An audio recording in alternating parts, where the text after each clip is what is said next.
Hello friends, welcome to my YouTube channel. दोस्तों, हम लोग आज इलेक्ट्रिकल लोड कैलकुलेशन सीखेंगे जो हमारे रेसिडेंशियल बिल्डिंग्स के लिए हमको ज़रूरी होता है। जिसमें हम लोग जैसे हमारे सोसाइटीज़ रहती है उसमें पाँच पाँच छः छः फ्लोर का बिल्डिंग्स रहता है, रेसिडेंशियल बिल्डिंग। उसमें हमको ये पता नहीं रहता है कि हमारे पूरे फ्लोर का लोड कितना है। इंजीनियर लोग को, डिज़ाइन लोग को, जो कंसल्टेंट है उनको पता रहता है, लेकिन हम हमारे इंडिविजुअल बात करेंगे तो as a engineer, as a fresher, हमको ये सब चीज़ें पता नहीं रहती है। तो हम लोग क्या करेंगे आज, एक एक फ्लोर वाइज और एक 6 मंजिले बिल्डिंग का हमने एस्टिमेट प्रिपेयर किया है। तो उसके रिगार्डिंग हम लोग एक एक फ्लैट का लोड कितना होता है, फिर एक फ्लोर का लोड कितना होता है, फिर एक बिल्डिंग का लोड कितना होता है, और उसके लिए हमको कौन से साइज़ का एमसीबी सिलेक्ट करना है, कौन से साइज़ का केबल सिलेक्ट करना है, ये पूरे ओवरऑल लोड के हिसाब से हमारा ट्रांसफार्मर का साइज़ क्या रहना चाहिए, इसके रिगार्डिंग हम लोग पूरा आज ये एस्टिमेशन के ज़रिए हम लोग इंफॉर्मेशन लेंगे और हम हमारा जो नॉलेज है उसको बढ़ाने का कोशिश करेंगे। ठीक है। अभी देखो दोस्तों, यहाँ पे अगर आपको दिख रहा होगा ना, तो मैंने नंबर ऑफ़ फ्लोर कितना लिया है, ग्राउंड प्लस 5, यानी कि मेरा 6 फ्लोर हुआ है। इसमें मेरा ग्राउंड जो है उसमें मेरा यूटिलिटी लोड भी कंसिडर होगा, जो कि मैंने यहाँ पे लिया है। यूटिलिटी लोड, ये कॉमन यूटिलिटी लोड लिया है 50 किलोवाट का, जिसमें हमारा लिफ्ट आएगा, जिसमें हमारा जो कॉमन इलेक्ट्रिसिटी है, जैसे बोरवेल का इलेक्ट्रिसिटी, लाइटिंग का रहेगा, स्ट्रीट लाइट जो रहेगा हमारा उसका, और दूसरा कुछ मेंटेनेंस वगैरह रहेगा तो उसका इसमें इलेक्ट्रिसिटी का चार्जेस और इलेक्ट्रिसिटी का यूनिट आ जाएगा। ठीक है। अभी हम लोग क्या करते हैं, 1 BHK को कितना जो अप्लायंसेस रहता है या फिर जो हमारा लोड रहता है उसके हिसाब से हम लोग कैलकुलेशन करते हैं। तो दोस्तों देखो, अगर हम लोग 1 BHK फ्लैट कंसिडर करते हैं तो उसमें लाइटिंग और फैन का लोड हमारा रहेगा 1.5 किलोवाट। ये कैसे रहता है कि हर लाइट का, हम एक रूम में अगर 4-5 लाइट यूज़ कर सकते हैं तो उसका लाइट पे एक वैटेज कैपेसिटी लिखा रहता है, उसको हम मल्टीप्लाई करके ये लोड हम लोग ले सकते हैं। अभी मैं उतना नहीं करूँगा, मैं जो एक स्टैंडर्ड रहता है उसके हिसाब से मैं आपको बताता हूँ। उसमें सॉकेट हम लोग यूज़ करते हैं तो 1 किलोवाट तक हमारा सॉकेट का लोड रहता है। जैसे हमारा टीवी का सॉकेट हो गया, चार्जर्स के हो गए, हम कॉमन सॉकेट की बात कर रहे हैं, 1 किलोवाट तक रहता है। अगर किचन में हम लोग चाहते हैं तो हमारा फ्रिज का रहता है, उसके बाद हमारा मिक्सर का रहता है, तो इसके लिए हम लोग 2 किलोवाट कंसिडर करेंगे। 2 AC रहेगा तो 2 AC को 1-1 किलोवाट के हिसाब से हम लोग 2 किलोवाट ये लोड कंसिडर करेंगे। गीज़र हमारा 2 रहेगा तो उसके लिए हम लोग 2 किलोवाट लोड कंसिडर करेंगे। 1 BHK में 2 गीज़र का काम नहीं है, हम लोग यहाँ पे अगर 1 किलोवाट भी कंसिडर करेंगे तो भी चल जाएगा। और मिसलेनियस लोड रहेगा हमारा 0.5 किलोवाट। ठीक है। तो यहाँ पे देखिए, यहाँ पे मैंने फार्मूला लगाया हुआ है, यहाँ पे मेरा ये टोटल लोड का यहाँ पे सम आएगा। ठीक है। ऐसे ही मैंने यहाँ पे 1 BHK फ्लैट का लिया है, मैंने यहाँ पे 2 BHK फ्लैट का भी लोड कैलकुलेशन करके लिया है। जो वैटेज कैलकुलेशन है वो मैंने लिया है। और 3 BHK फ्लैट का भी मैंने वैसे ही करके, मेरा हर फ्लोर पे मेरा हाँ, वो मैं बताना भूल गया, इसमें मेरे हर फ्लोर पे 1 BHK फ्लैट भी रहेगा। अभी जो बिल्डिंग मैंने कंसिडर किया है उसमें मेरा 2 BHK और 3 BHK ही फ्लैट है, तो मैंने 1 BHK को 0 रखा है। अगर मैंने यहाँ पे मैंने पूरा फार्मूला सेट करके रखा है। अगर मैं यहाँ पे एक फ्लैट का भी काउंट डालता हूँ तो देखिए यहाँ पे मेरा पूरा वैल्यू चेंज हो जाएगा, इसके हिसाब से मेरा टोटल लोड भी चेंज हो जाएगा। तो अभी मैं यहाँ पे फिलहाल 0 रखता हूँ। ठीक है। अभी देखिए, मैंने 2 BHK और 3 BHK के हिसाब से मैंने जो अपना यूटिलाइजेशन रहता है अप्लाइंसेस वाइज, वैसा मैंने यहाँ पे लोड कैलकुलेशन लिया है और किलो वैटेज लिया है मैंने यहाँ पे। अभी ये मेरा 2 BHK फ्लैट का मेरा टोटल लोड आ रहा है 9 किलोवाट, और मेरा 3 BHK फ्लैट का मेरा टोटल लोड आ रहा है 15 किलोवाट। ठीक है। अभी अपना एक जो टोटल लोड रहता है, तो अपना पूरा घर का जो लोड है वो एक ही बार में चालू नहीं रहता है, तो हम लोग क्या करते हैं उसको डिमांड, एज पर डिमांड हम लोग उसको कैलकुलेट करते हैं। तो हमारा जो डिमांड फैक्टर होता है वो 70 to 80% रहता है।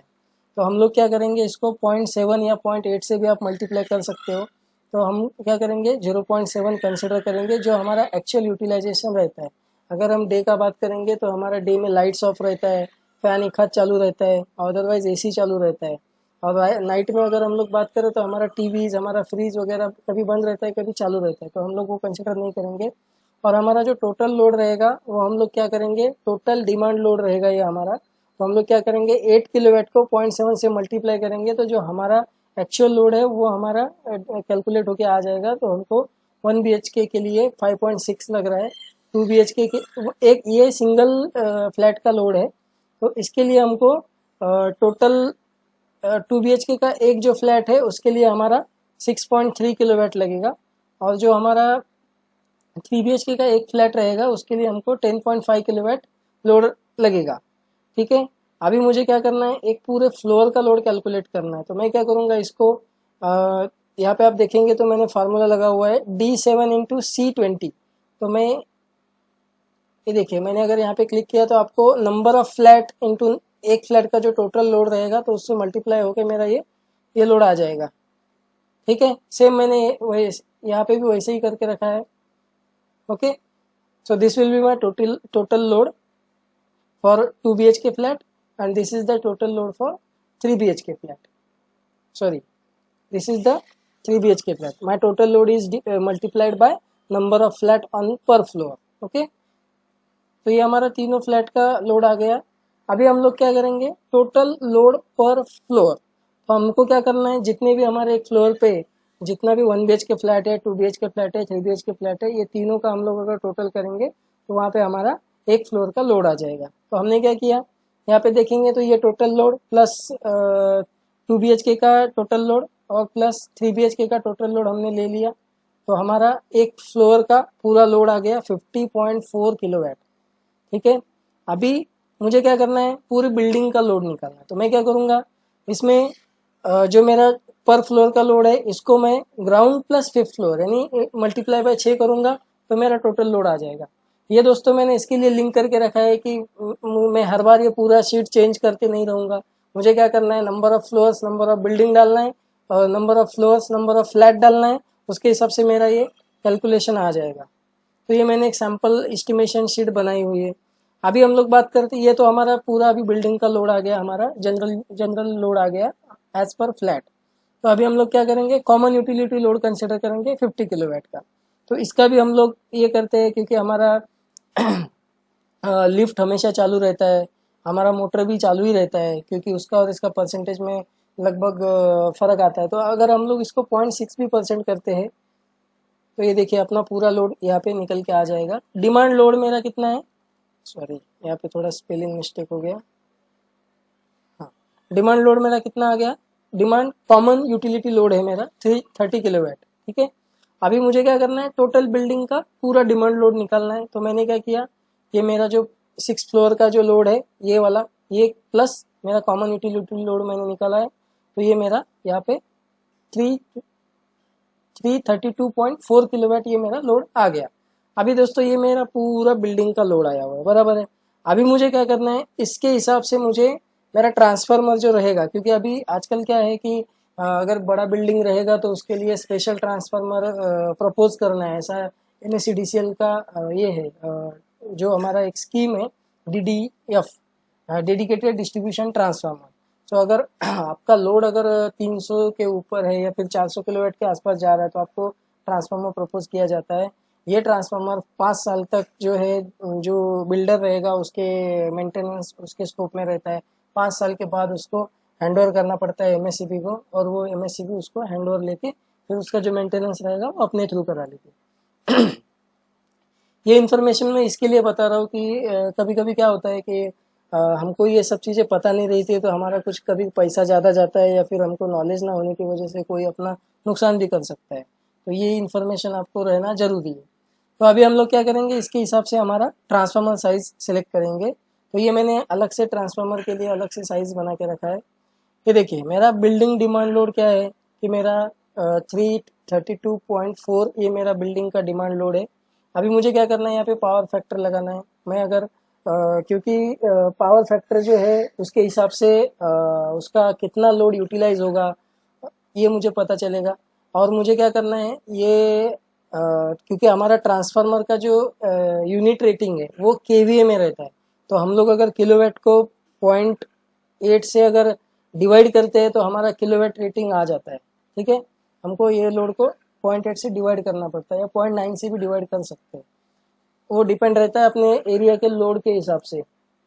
तो ये मेरा यहाँ पे देखो फार्मूला लगा है, मैंने ये इसको 0.8 से डिवाइड किया तो ये मेरा केवीए रेटिंग आ गया। ठीक है, अभी हमको क्या करना रहता है कि कभी भी हम लोग अगर ट्रांसफार्मर नया ट्रांसफार्मर प्रपोज करते हैं तो एक रिक्वायरमेंट रहता है कि जो ट्रांसफार्मर का कैपेसिटी है उसका 80% ही लोड ट्रांसफार्मर पे हमको देना है। क्योंकि क्या होता है कि कंज्यूमर का जो हाउस होल्ड कंज्यूमर रहते हैं या फिर जो अपने फ्लैट्स वगैरह रहता है उसमें कौन सा इक्विपमेंट कब हम लोग लेके आएगा, फ्लैट ओनर कब लेके आएगा लगाएगा, वो किसी को पता नहीं रहता है। और ये जो रहता है हमारा ओनली रीडिंग बेस रहता है। तो हमको क्या करना है, 20% फ्यूचर रिक्वायरमेंट कंसिडर करके ही हमको ट्रांसफार्मर का साइज सिलेक्ट करना है। तो अभी मैंने क्या किया, यहाँ पे 20% लिया है और ये मेरा टोटल अगर एमयूए कैलकुलेशन मुझे निकालना है तो मैं यहाँ पे 1.2 से मल्टीप्लाई करूंगा। 1.2 मतलब 100% प्लस 20% ऐड करूंगा तो 1.2 आ जाएगा। तो मेरा टोटल लोड ऑफ ट्रांसफार्मर आ गया 598.6 केवीए। तो इस ये जो है ये अनस्टैंडर्ड साइज है ट्रांसफार्मर का, तो ये मार्केट में अवेलेबल नहीं रहेगा। तो हमको क्या करना है, नियरेस्ट साइज हमारा सिलेक्ट करना है, नियरेस्ट हायर साइज सिलेक्ट करना रहता है हमेशा। तो मार्केट में 500 केवीए का भी स्टैंडर्ड साइज नहीं है, वो कस्टमाइज रहता है। तो हमारा 630 केवीए का जो है वो स्टैंडर्ड साइज मार्केट में अवेलेबल रहता है, बहुत सारे ट्रांसफार्मर मैन्युफैक्चरर उसको बनाते हैं। तो ये हम लोग सिलेक्ट करेंगे। ठीक है, फिर इसके बाद आता है हमारा मेन डीबी साइज। अभी ट्रांसफार्मर तो हो गया, ट्रांसफार्मर में इनकमर लाइन आ गया, वो चाहे केबल से हो चाहे ओवरहेड लाइन से हो। लेकिन इसके बाद जो हमारा एलटी ब्रेकर रहता है तो वो रहता है हमारा मेन डिस्ट्रीब्यूशन पैनल या मेन डिस्ट्रीब्यूशन बोर्ड भी हम लोग कह सकते हैं उसको। ठीक है, तो अभी हम लोग उसके साइज के बारे में जानते हैं। तो अभी मैं यहाँ पे आता हूँ एमडीबी साइज में। तो ये मेरा एमडीबी साइज रहेगा, जो मेरा ट्रांसफार्मर के बाद में जो हम लोग क्या बोलते हैं फीडर पिलर बोलते हैं, या फिर हम लोग उसको एलटी ब्रेकर बोलते हैं, एलटी पैनल भी बोलते हैं। ठीक है, जस्ट वेट। ठीक है, तो अभी हम लोग आ गए अपने एमडीबी साइज सिलेक्शन के शीट में। देखो अभी हमको क्या क्या पैरामीटर चाहिए इसके लिए, हमको चाहिए बिल्डिंग का टोटल डिमांड लोड, फिर हमारा जो सिस्टम वोल्टेज है वो रहेगा या तो 415 रहेगा, अदरवाइज 433 रहेगा। ठीक है, अभी हमको पावर फैक्टर भी चाहिए, तो पावर फैक्टर है हमारा 0.8। फिर हमको क्या करना है, अभी इसके लिए करंट कैलकुलेट करना है। तो हमारा जो एमडीबी का साइज रहेगा वो हमारे ब्रेकर के साइज पे डिपेंड रहेगा। तो ये हमारा करंट कैलकुलेट करते हैं हम लोग। करंट के लिए देखो फॉर्मूला क्या है, पावर इंटू 1000 डिवाइड बाय 1.732। ये क्या है, 3 फेज का √3 से मल्टीप्लाई करते हैं हम लोग वोल्टेज के लिए। इसके बारे में मैं नेक्स्ट वीडियो में आपको बता दूंगा। और ये रहेगा हमारा वोल्टेज और फिर ये रहेगा हमारा पावर फैक्टर। ठीक है, देखो यहाँ पे वोल्टेज है, यहाँ पे पावर फैक्टर है, तो ये हमारा फॉर्मूला है। फिर इसके हिसाब से ये हमारा करंट आ गया 578। ठीक है, अभी इसको भी हमको 20% एक्स्ट्रा पकड़ना पड़ता है, क्योंकि जैसे हमारा लोड बढ़ता है उसके हिसाब से हमारा करंट बढ़ता है।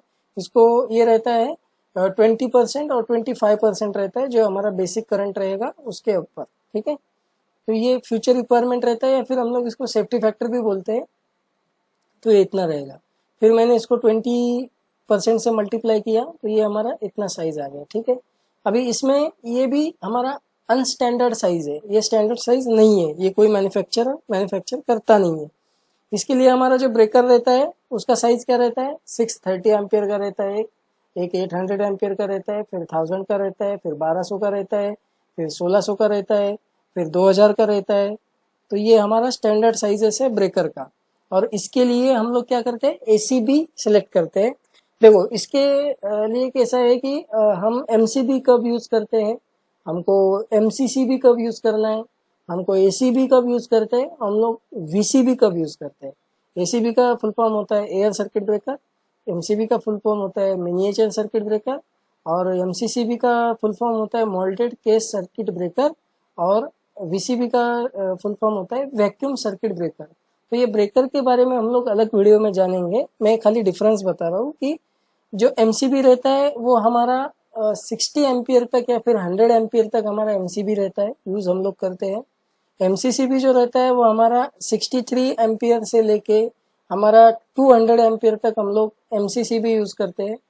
200 के ऊपर जब जाते हैं तो हमको एसीबी सिलेक्ट करना पड़ता है, क्योंकि हायर रेट ऑफ करंट रहता है। तो उसके लिए ये हमारा सब स्टैंडर्ड है, इसमें हमको कुछ लॉजिक लगाने का जरूरत नहीं है, कुछ नहीं है। जो एमएससीबी में या फिर जो आईएस स्टैंडर्ड के हिसाब से जो स्टैंडर्ड नॉर्म्स है उसको ही हमको फॉलो करना है, ठीक है। अभी देखो ये हमारा 800 एम्पियर का आ गया। अभी हमको क्या करना है कि इसका हमको आउटगोइंग ढूंढना है। तो इसके लिए हमको क्या करना पड़ेगा, पहले हमारे जो डिस्ट्रीब्यूशन बोर्ड है, जो हमारे सब डिस्ट्रीब्यूशन बोर्ड है, उसमें हमको जाना पड़ेगा। तो पहले अभी हमने ये तो डिसाइड कर लिया कि हमको मेन ब्रेकर का साइज क्या लगेगा। अभी हम लोग को अगर ये डिसाइड करना है तो इसके लिए हमको जाना पड़ेगा हमारे सब मेन डिस्ट्रीब्यूशन सिस्टम में। तो एक काम करते हैं हम रिवर्स कैलकुलेशन करते हैं। हम लोग पहले जाते हैं डिस्ट्रीब्यूशन बोर्ड पे, जो हमारे घर में लगा होगा, वहां से हम लोग स्टार्ट करते हैं।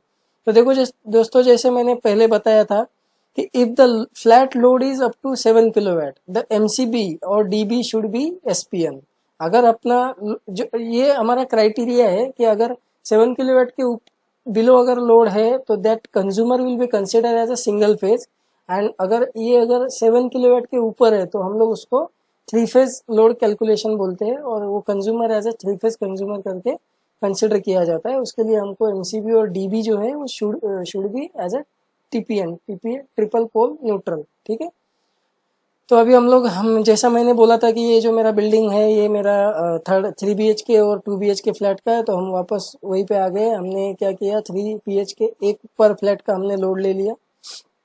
ये हमारा 10.5 किलोवाट है। ये कौन सा लोड है, हमारा डिमांड लोड है, भूलना मत। फिर हमारा जो है वोल्टेज है, जो सिस्टम वोल्टेज है। फिर हमें हमारा पावर फैक्टर है, और ये हमारा करंट कैलकुलेट किया हमने। सेम फार्मूला हमने यूज किया है, power B5 is the power, then multiplied by 1000, क्योंकि ये किलोवाट में है, हमको वाट में कन्वर्ट करना है क्योंकि सबका यूनिट सेम करना है इसके लिए। तो ये 1.732 इंटू B6 मतलब है वोल्टेज, और B7 मतलब है पावर फैक्टर। तो ये मेरा करंट आ गया। फिर वापस अभी देखो इसमें क्या है कि जैसे मैंने बोला था सेफ्टी फैक्टर हमको 20% या फिर 25% हम लोग कैलकुलेट करते हैं। तो हमने अभी 25% कैलकुलेट किया है। ये ऐसा नहीं है कि मैंने 20 लिया तो आप भी 20 लेंगे, ऐसा नहीं है। ये अपना हर जो स्टैंडर्ड होता है उसके हिसाब से ही हमको लेना है। क्योंकि मेरा वो ट्रांसफार्मर का साइज ज़्यादा जा रहा था, एक्स्ट्रा जा रहा था, इसके लिए मैंने 20% लिया। क्योंकि अगर मैं शुरू से ही 25% अगर लूँगा तो मेरा और ट्रांसफार्मर का साइज बढ़ जाएगा, क्योंकि मेरे को मेरे लोड के हिसाब से कंसिडर करना है। और इसमें फिर मेरा टोटल करंट आ गया इतना, कितना है 22.82513 एम्पियर। ये मेरा एक फ्लैट का करंट आ गया कंसिडरिंग सेफ्टी फैक्टर और फ्यूचर रिक्वायरमेंट, ओके। अभी देखो मेरा मेन इनकमर का साइज क्या है। अभी मुझे ये करंट के ऊपर मुझे क्या करना है, मेरा इनकमर ब्रेकर का साइज सिलेक्ट करना है, मतलब मेरा एमसीबी का साइज सिलेक्ट करना है। तो ये मेरा 3 BHK फ्लैट है, और ये मेरा करंट कितना जा रहा है, इतना है। और मेरा लोड देखो कितना जा रहा है, मेरा 7 किलोवाट के ऊपर जा रहा है। तो मैं क्या करूंगा, यहाँ पे टीपीएन एमसीबी यूज करूंगा। तो ये देखो मैंने यहाँ पे टीपीएन एमसीबी ले लिया। ये रहेगा मेरा इनकमर का साइज। अभी मुझे क्या करना है, मुझे आउटगोइंग का जो एमसीबीज है उसको कंसिडर करना है। तो देखो मैंने क्या किया, 10 लाइट के लिए मैंने क्या किया, 10 एम्पियर का 5 नंबर्स यूज किया है। फिर मैंने 16 एम्पियर के लिए 5 नंबर्स का मैंने, अगर मैं 200 वाट के हिसाब से भी अगर पकड़ता हूँ तो मेरा 1 किलोवाट के लिए 16 एम्पियर मेरा करंट जाता है। तो आप यही फार्मूला यूज करके उसका करंट भी निकाल सकते हैं। तो ये मैंने 5 यूज किया। मैंने एसी के लिए 16 एम्पियर का 2 एमसीबी यूज किया, गीजर के लिए 2 एमसीबी यूज किया, किचन अप्लायंसेस के लिए मैंने 16 एम्पियर का एक ही एमसीबी यूज किया है। या तो मैं 2 यूज कर सकता हूँ, क्योंकि अगर मुझे मिक्सर चलाना है तो मैं फ्रिज का बटन निकाल के वो कर सकता हूँ, और अगर मुझे चाहिए तो मैं एडिशनल भी दे सकता हूँ। तो ये मेरा टोटल एमसीबीज आ गया, ये मेरा आउटगोइंग एमसीबीज है। और मुझे क्या करना है, स्पेयर भी रखना है कि एमसीबी में अगर मेरा बाद में कुछ इक्विपमेंट बढ़ गया तो मुझे उसके लिए स्पेयर भी रखना है। तो मैं क्या करूंगा, एक एमसीबी मैं पर फेज के लिए ऐड करूंगा। तो अभी मेरा एक फेज में कितना एमसीबी हो गया, अगर मैं इसको, ये जो 15 एमसीबी है, मुझे 3 फेज है तो मुझे आरवाईबी का तीनों फेज का एमसीबीज निकालना है। तो मैंने क्या किया, इसको डिवाइड कर दिया। ये 15 को मैंने 3 फेज से डिवाइड कर दिया तो मेरा 5 आ गया। फिर मैंने क्या किया, हर एक फेज में एक एक स्पेयर बढ़ा दिया तो मेरा क्या हो गया, स्पेयर पर फेज 1 हो गया। तो मेरा कितना फेज है, 3 फेज है, सॉरी पर फेज में सॉरी एक फेज में मेरा 5 एमसीबी आ रहा है। अगर मैंने एक बढ़ा दिया तो मेरा 6 हो गया। तो मुझे डीबी का साइज क्या लगेगा, डीबी टाइप लगेगा मेरा 6 वे टीपीएन डीबी। अभी ये डीबी का टाइप क्या होता है और उसको कैसे हम लोग सिलेक्ट करते हैं या फिर उसका स्ट्रक्चर कैसा होता है, मैं आपको नेक्स्ट वीडियो में बताऊंगा। अगर आपको ये वीडियो अच्छा लगा तो आप कमेंट कर देना, तो मैं उसके हिसाब से वो वीडियो भी बना दूंगा। वैसे भी मैं बनाने ही वाला हूँ, आपको आप लाइक करो मत करो, लेकिन मैं बनाने वाला हूँ। अगर आपको चैनल ये वीडियो अगर लाइक हुआ तो प्लीज़ सब्सक्राइब करो, क्योंकि ये फार्मूलाज वगैरह डालना में मेहनत लगता है और ये निकालने में भी मेहनत लगता है। तो ये देखो अभी मेरा इनकमर आ गया टीपीएन और मेरा 18 आउटगोइंग आ गया बराबर। ये मेरा 15 इधर हो गया और मेरा 3 फेज का मेरा 3 स्पेयर बढ़ा तो ये मेरा 18 आउटगोइंग आ गया। ठीक है, सेम मैंने 2 BHK फ्लैट के लिए भी वैसे ही किया है। ये मेरा 7 किलोवाट के नीचे लोड है तो इसके लिए मेरे को SPN MCB लगेगा। So this is my incomer breaker MCB, वो भी मेरा SPN TPN रहेगा क्योंकि वो मुझे तीनों फेज पे लोड डिवाइड करना है। और ये मेरा देखो लाइट के लिए मैंने 3 यूज़ किया क्योंकि 2 BHK फ्लैट है तो उसमें बहुत सारे लूपिंग हम लोग कर सकते हैं। सॉकेट के लिए भी मैंने 3 यूज़ किया, AC गीज़र का एक एक MCB यूज़ किया, किचन के लिए मैंने एक MCB यूज़ कंसिडर किया है। तो ये मेरा टोटल 9 आ गया बराबर है। क्योंकि ये मेरा सब सिंगल फेज है तो मैं क्या करूँगा, 2 स्पेयर बढ़ा दूंगा तो मेरा 9 + 2 कितना हो गया, 11। अगर मैं ये 11 करता हूँ और मेरा एक इनकमर MCB आएगा तो मेरा कितना हो जाएगा, 1 इनकमर + 12 आउटगोइंग SPN DB। तो ये सिंगल फेज का मेरा DB हो गया। अभी देखो यहाँ पे मुझे ये पता चल गया कि मेरा जो है ये मेरे डिफरेंट डिफरेंट आउटगोइंग्स है जिसका एम्पियर कैपेसिटी मैंने यहाँ पे बता के रखा है। और ये मेरा इनकमर है 25 और ये मेरा 63 का इनकमर है। तो अभी मुझे क्या करना है, इसके हिसाब से मेरा जो SMDB है उसको कंसिडर करना है, क्योंकि वहाँ पे जो मैंने इनकमर डिसाइड किया था उसके हिसाब से मुझे यहाँ पे आउटगोइंग सिलेक्ट करना था। तो मुझे आउटगोइंग पता नहीं था SMDB के लिए, तो अभी मेरा जो इनकमर है यही वहाँ पे मेरा आउटगोइंग रहेगा। तो ये मेरा पर फ्लैट का इतना कैलकुलेशन है, इतना मेरा MCB है। ये 1 DB का है, ऐसा मुझे कितना DB बनाना है। अगर मेरा एक फ्लोर पे 3 BHK DB फ्लैट है तो उसके लिए मुझे 3 DB बनाना है, 2 BHK का 3 DB अलग से बनाना है। अभी देखो मैं अगर SMDB में आता हूँ तो ये देखो हमको क्या चाहिए, SMDB मतलब एक फ्लोर पे एक लगेगा और फिर वहां से डिस्ट्रीब्यूट हो जाएगा हर जगह पे, मतलब 6 जगह पे डिस्ट्रीब्यूट हो जाएगा। तो देखो अभी ये मेरा टोटल लोड है पर फ्लैट का जो हमने यहाँ पे देखा था। ये देखो यहाँ पे हमने देखा था पर फ्लोर का टोटल लोड है। फिर ये मेरा वोल्टेज हो गया, ये मेरा पावर फैक्टर हो गया। अभी देखो मैंने वापस यहाँ पे अगर करंट कैलकुलेट किया है, क्योंकि मुझे क्या करना है, ये SMDB का इनकमर निकालना है जो मेरा MDB से आउटगोइंग रहेगा। तो ये देखो यहाँ पे मेरा करंट आ गया। अभी इसको मैं वापस 25% से मल्टीप्लाई करूंगा तो ये मेरा 109 आ गया। 109 का मेरे पास में वापस MCB या MCCB नहीं है। जैसा मैंने बोला कि 100 के ऊपर या 63 के ऊपर अगर हम लोग जाते तो हमको MCCB यूज़ करना पड़ता है। तो देखो यहाँ पे अभी 125 का स्टैंडर्ड साइज का MCCB अवेलेबल रहता है मार्केट में, तो मैंने वो कंसिडर किया। ये मेरा highest nearest size of MCCB रहेगा।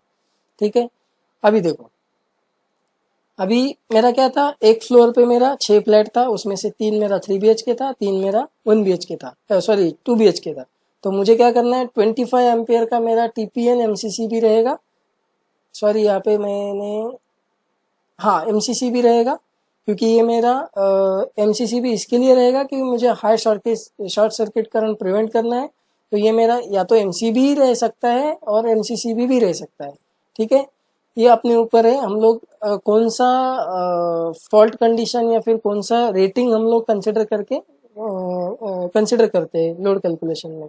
तो ये मेरा 3 रहेगा और मेरा 63 एम्पियर का जो है जो कि मेरा करंट कितना आया यहाँ पे 63 एम्पियर का मेरा इनकमर साइज है, तो ये पे यहाँ पे मेरा आउटगोइंग रहेगा। तो वो मुझे 3 देना है। मतलब मेरा 6 टोटल आउटगोइंग हो गया, 6 में मेरा 3 3 BHK का हो गया और 3 मेरा 2 BHK का हो गया। ठीक है, अभी ये मेरा यहाँ पे आ गया। मुझे क्या चाहिए, हर SMDB के लिए 125 का 125 एम्पियर का इनकमर चाहिए। मतलब मुझे वहां पे जो MDB में जो आउटगोइंग चाहिए वो मेरा 125 के ऊपर का चाहिए। ठीक है, तो देखो अभी यहाँ पे मुझे क्या करना है, हर SMDB का मेरा 6 मेरा फ्लोर है, तो मुझे हर फ्लोर पे एक SMDB रहेगा और 6 फ्लोर पे 6 रहेगा। तो मुझे क्या करना है, 150 एम्पियर का मुझे आउटगोइंग लेना है, क्योंकि 125 के बाद में सीधा 150 एम्पियर का MCC भी है, तो वो मुझे आउटगोइंग कंसिडर करना है, क्योंकि बीच में वो अवेलेबल नहीं है। और मुझे क्या, ये मैंने क्यों कंसिडर किया, क्योंकि मेरा जो केबल का लेंथ है उसके हिसाब से मेरा वोल्टेज ड्रॉप होता है, तो उसके लिए मैंने हायर करंट साइज का केबल सिलेक्ट करना है। उसके अकॉर्डिंग मुझे ये रेटिंग भी यहाँ पे सिलेक्ट करना है। तो मैंने 150 एम्पियर का आउटगोइंग कंसिडर किया है, और एक मैंने कॉमन यूटिलिटी लोड के लिए एक MCC भी कंसिडर किया है। तो टोटल आउटगोइंग मेरा MDB का 7 मुझे मिलेगा, जो मेरा जाएगा 6 फ्लोर पे जाएगा 6, और एक मेरा जाएगा कॉमन यूटिलिटी के लिए। अभी मैं वापस आता हूँ, तो कॉमन यूटिलिटी के लिए मेरा टोटल लोड था, डिमांड लोड था 30 किलोवाट। उसका मैंने करंट कैलकुलेट किया, सेम फार्मूला देखो, वोल्टेज से उससे मल्टीप्लाई किया है 1.732 से, जो अपना पावर कैलकुलेशन का फार्मूला है उसको वाइस वर्सा करके करंट निकाला है। फिर वापस यहाँ पे 25% मैंने सेफ्टी फैक्टर कंसिडर किया है, और ये मेरा टोटल आ गया। तो again 65 ampere MCCB is not available in the market because this is the unstandard size, so I have consider 100 amperes MCCB। Just second, हाँ, नियरेस्ट साइज मैंने हाईएस्ट साइज सिलेक्ट किया है, तो ये मेरा 100 एम्पियर आया। उसके अकॉर्डिंग मुझे क्या करना है, यहाँ पे मेरा 100 है, तो इधर मैं 125 सिलेक्ट कर सकता हूँ, या तो फिर मैं 50 एम्पियर भी रख सकता हूँ, क्योंकि मेरा टेम्पररी जो लोड रहता है वो मेरा कभी भी बढ़ सकता है। मान लो कुछ फंक्शन है या कुछ भी अगर कुछ वर्क हमें करना है हमारे प्रीमाइसेस में, तो उसके लिए हमको एक समय आएगा कि जहाँ पे अपना पीक लोड बढ़ जाएगा, तो हमको वहाँ पे भी सेफ्टी फैक्टर कंसिडर करके ही हमको MCCB का साइज सिलेक्ट करना है कॉमन यूटिलिटी लोड के लिए। तो दोस्तों हमने यहाँ तक तो देख लिया कि अभी हमारा MCB का साइज क्या रहता है, फिर उसके बाद जहाँ से हमारा इनकमर आता है वहाँ पे आउटगोइंग का साइज कैसे सिलेक्ट करना है, फिर उसके बाद हमारा सबमेन डिस्ट्रीब्यूशन बोर्ड का साइज क्या रहेगा, फिर उसके हिसाब से मेरा मेन डिस्ट्रीब्यूशन बोर्ड, और उसके हिसाब से ट्रांसफार्मर का साइज क्या रहेगा। अभी हम लोग कंसिडर करते हैं, अभी हम लोग ये कैलकुलेट करते हैं कि हमारा जो केबल रहेगा वो केबल हमको ट्रांसफार्मर से MDB कौन सा साइज लगेगा, और MDB से SMDB कौन सा साइज लगेगा। ठीक है, अभी देखो दोस्तों, मेन इनकमर टू MCCB, ये देखो, ये मेरा, सॉरी दोस्तों यहाँ पे थोड़ा मिस्टेक हुआ था, ये ऊपर से जैसे है वैसे ही कॉपी करके डाला था मैंने।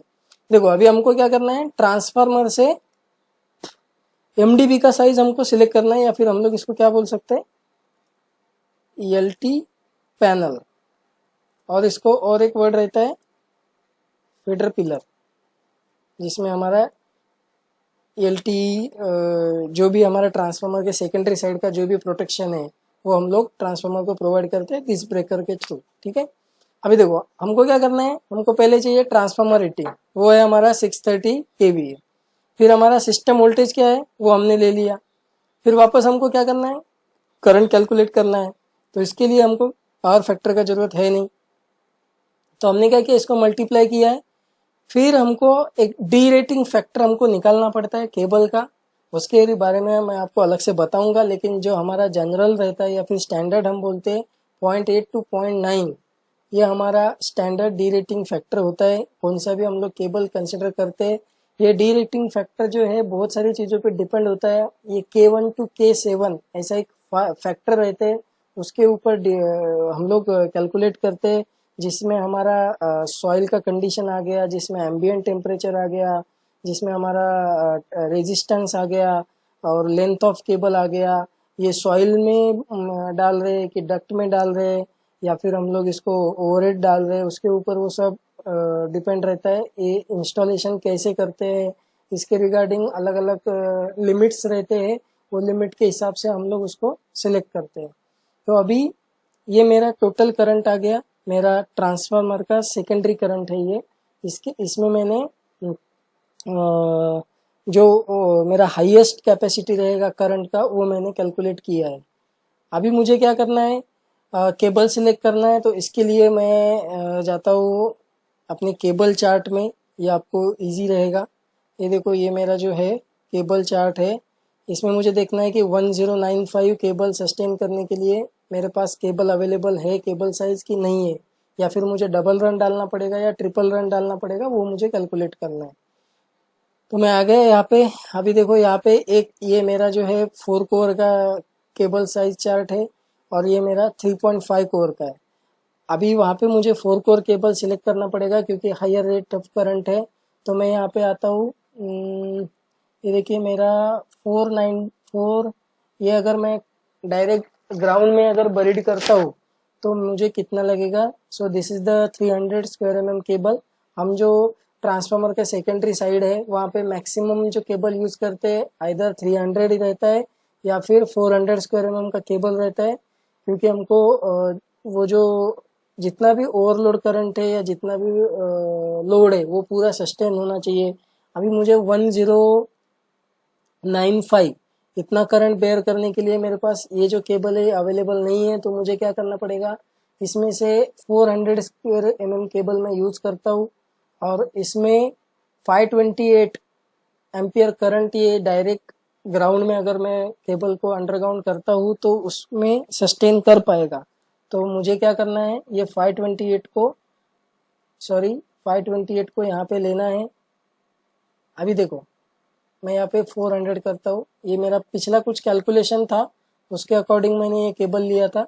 तो मैं यहाँ पे 528 करता हूँ। देखो मेरा ये यहाँ पे भी फार्मूला ही लगा हुआ है, क्योंकि मुझे क्या करना है दोस्तों, मुझे मतलब मैंने ये शीट ऐसा बनाया है कि इसमें मुझे खाली वैल्यूज डालना है और मेरा रिजल्ट आना चाहिए, उसके हिसाब से मैंने ये किया है। ठीक है, तो मेरा ये आ गया। अभी मुझे 1500 करने के लिए मुझे 3 रन डालना पड़ेगा। अगर मैं 528 करता हूँ तो मैंने ये 3 रन डाल दिया, देखो ये आया है।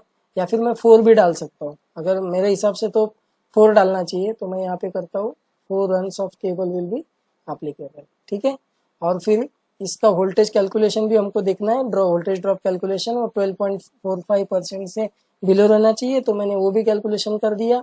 ये देखो ये मेरा टोटल करंट है, फिर मेरा यहाँ पे उसका रेजिस्टेंस है पर केबल का। आप अगर यहाँ पे जाएंगे चार्ट में तो यहाँ पे आपको रेजिस्टेंस भी दिखेगा। यहाँ पे देखिए मेरा रेजिस्टेंस भी है, ये भी दिखेगा। ठीक है, फिर मैंने ये जस्ट वेट।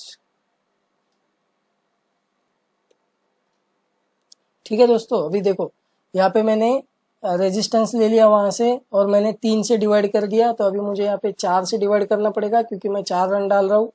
तो ये देखो ये मेरा जो वोल्टेज ड्रॉप है वो आ गया।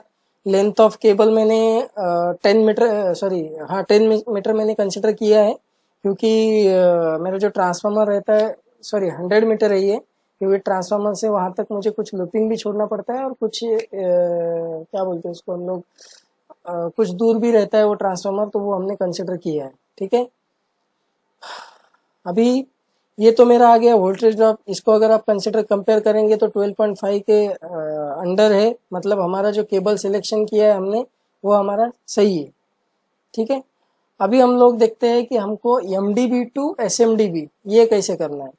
अभी अगर हम लोग इसको कंसिडर करेंगे, सॉरी मेरा कुछ तो गड़बड़ हुआ है, क्योंकि मुझे ये जो है ये मुझे 0.5 निकालना है।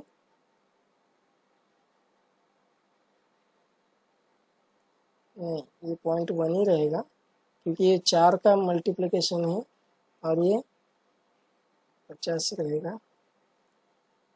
हाँ ये दोस्तों सही है, क्योंकि इसमें क्या है, अपना जो LT पैनल रहता है वो हमारे मीटर रूम के थोड़ा आसपास रहता है, इसके लिए हम लोग वहाँ पे कंसिडर करते हैं।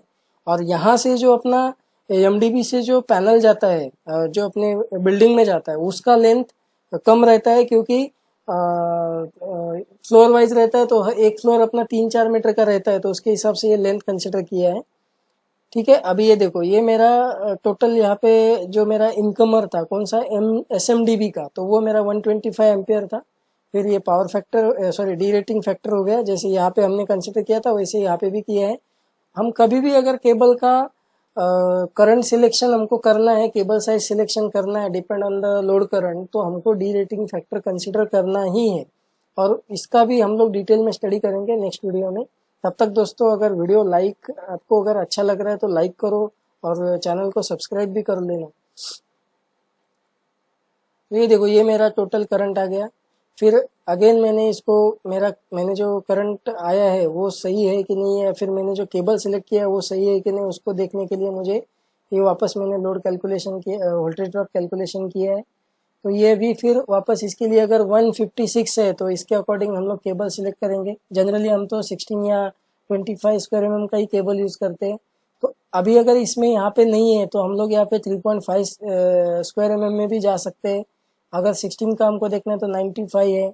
हमारा जो करंट रहेगा, करंट के हिसाब से हम लोग देखते हैं। 156 है तो हम लोग अगर इसमें जाते हैं तो देखो 173 का करंट है और यहाँ पे 185 है, सॉरी 185 नहीं 173 है। तो दोनों में हमको 50 स्क्वायर mm का केबल हम कंसिडर कर सकते हैं। ठीक है, फिर उसका हम लोग लेंथ के हिसाब से वोल्टेज ड्रॉप अगर परमिसिबल लिमिट में है, so we can consider this cable also. तो ठीक है दोस्तों, ये मेरा पूरा वर्किंग है जिसके अकॉर्डिंग और जिसके ऊपर डिपेंड होके मैंने इसके पहले भी बहुत 2-4 बिल्डिंग का हमने जब काम लिया था तो हमने उसका साइज सिलेक्शन किया है और ट्रांसफार्मर के साइज भी हमने बराबर सिलेक्ट किया था उस समय।